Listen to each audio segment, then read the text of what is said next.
thiện nguồn ta cái lâm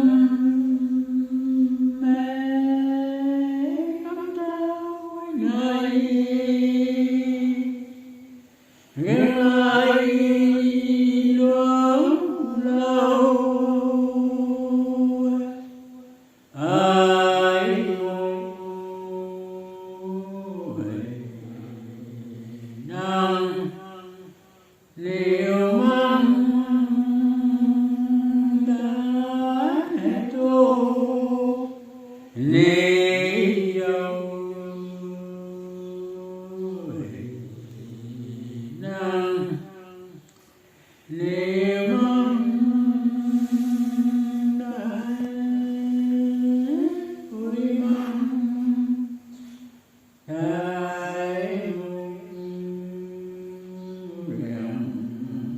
đại đại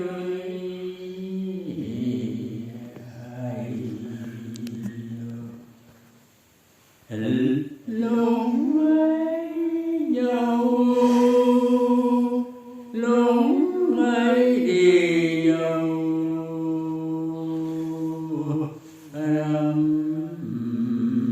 vui chiều hệ năng nhiều qua ru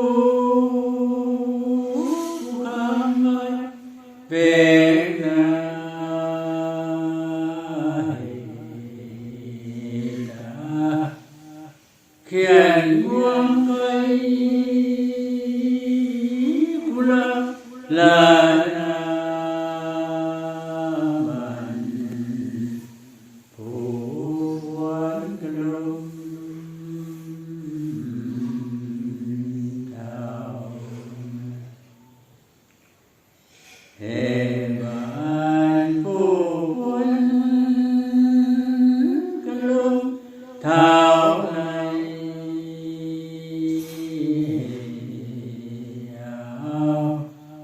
mà ca phu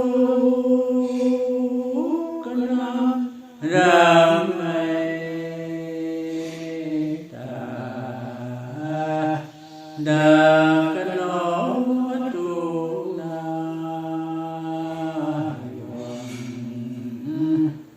là phải hảo thân thôi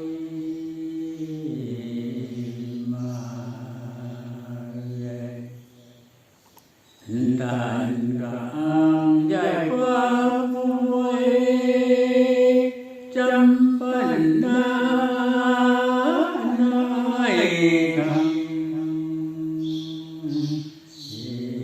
mềm mày tu nên là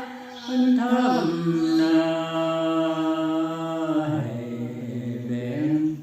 khen khám ta tâm tuân chú na lu na mang dài Mbak kalau tu. Kalau tu nakam, nên thấy như là quẻ, bây giờ mình thực hiện một ngày cuối tài thực hiện cái thì mong đại nhận để cho mình đi sâu mong đại thì riêng này vuông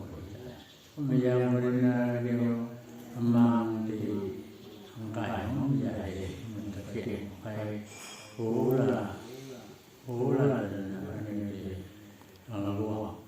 của em là còn lâu đi chạy đi nằm ao không có làm nào làm đi chạy chạy đâu tại vì chúng ta có cái này là phải cái trồng khe còn những cái trồng khe gì vậy này không có gì không là bằng chén cái này thì tại sao chúng ta là có hạt cái đi rồi mấy cái bằng mình không bây giờ lúc đầu mà nó trồng cái của những trồng cái lúc nào cái điều vậy thì là mẹ mình đúng